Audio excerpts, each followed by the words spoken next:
and they were met with the inevitable riposte. Had not Medea likewise been abducted? How could the Greeks possibly expect compensation from others, they were asked, when they had refused point-blank to pay any themselves, and would not even give back Medea no matter how often the demand was made? There followed next a massive escalation of what until then had essentially been nothing more serious than a bout of competitive princess rustling, and the fault was all the Greeks, or so the Persians claim at any rate. For they point out that long before they ever thought of invading Europe, it was the Greeks who invaded Asia. Granted, the Persians acknowledge stealing women is never acceptable behavior. But really, they ask, what is the point, once a woman has been stolen, in kicking up a great fuss about it, and pursuing some ridiculous vendetta when every sensible man knows that the best policy is to affect an utter lack of concern? It is clear enough, after all, that women are never abducted unless they are open to the idea of it in the first place. So it was, the Persians claim, that people in Asia remained pretty much unperturbed by the theft of their women. But the Greeks, simply to get back the wife of a single Spartan, assembled a huge task force, invaded Asia, and annihilated the empire of Priam. Ever since then, the Persians have viewed the Greeks as a people inveterately hostile to them. Asia and all the various strange-speaking peoples who inhabit it they think of as belonging to them, but Europe and the Greeks as lying beyond their sphere of influence. This, then, is the version of events promoted by the Persians, who trace the origin of their hostility towards the Greeks all the way back to the sack of Troy. Regarding Io, however, the Phoenicians do tell a rather different story.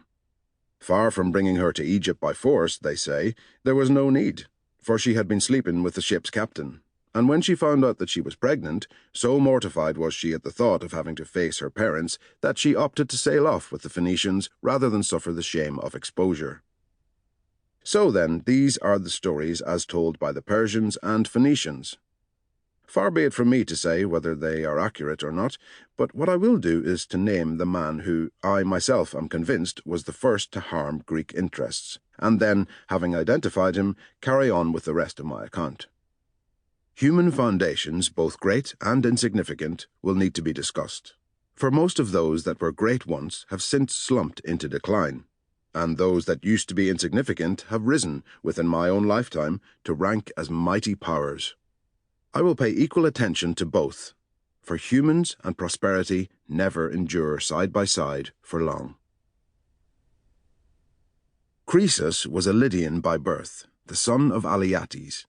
He was the ruler of the various peoples who live west of the Halys, a river which flows pretty much in the opposite direction to the north wind from the south, where it divides Cappadocian Syria from Paphlagonia all the way to its mouth at the Euxine Sea. This Croesus was the first foreigner on record to establish close relations with the Greeks, forcing some of them to pay him tribute and offering to others the hand of friendship. Specifically, it was the Ionians, the Aeolians, and the Dorians of Asia who were forced to pay him tribute, and the Lacedaemonians who ended up as his friends. Prior to Croesus' reign, all the Greeks had been free. It is true that the Cimmerian invasion of Ionia did take place earlier, but that was only a raid and not a full-blown conquest.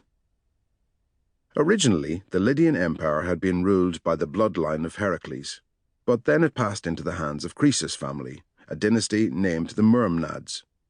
This is the story of how it happened. The king of Sardis, who is known by the Greeks as Myrsilus, was in fact named Candales, and he was descended from Alcaeus, the son of Heracles. Alcaeus had a son named Belus. His son in turn was Ninus, and Ninus' son was Agron, who was the first of Heracles' line to rule as king of Sardis, just as Candales, Myrsis' son, was the last.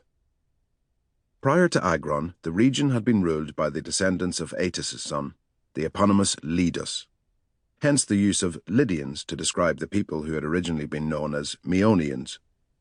It was thanks to an oracle that the reins of power ended up being entrusted to the Heraclids, kings who could trace their pedigree back to Heracles himself and to a slave girl owned by Yardanus, and for the next 505 years, 22 generations in all, son succeeded father, until at length Candales, the son of Myrsis, ascended the throne. Now, it so happened that this Candales had the most all-consuming obsession with his own wife.